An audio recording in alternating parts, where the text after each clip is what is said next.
doen, bid en wag. Filippense 4 vers 6 sê, moet oor niks bekommerd wees nie, maar maak in alles julle versoeke deur gebed en smeking met danksegging aan God bekend. En die vrede van God, wat alle begrip oortref, sal in Christus Jesus oor julle harte en gedagtes waak. As ons 'n lewensmaat wil ontmoet, is daar 2 dinge wat ons moet doen, soos met alles wat gelowiges aanpak, bid en werk.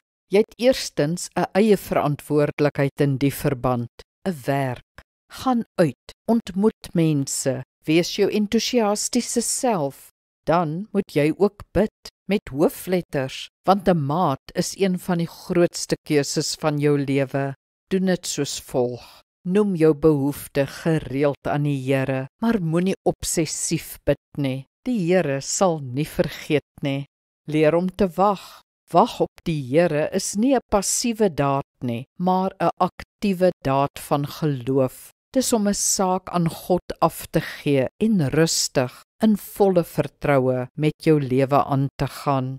As jy iemand ontmoet en dinge word ernstig, vra 'n gebedsvriend se inset en voorbidding. Dis volwasse.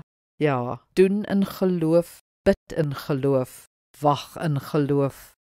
Kom ons bid saam. Hemelse Vader, U ken die behoeftes van my hart. Bring die regte persoon, 'n maat, 'n sielsgenoot op my pad.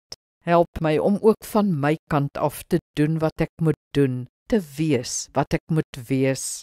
My verwagting is van U, Here, terwyl ek nou met my lewe aangaan, rustig en tevrede. Amen. Die Here seën jou.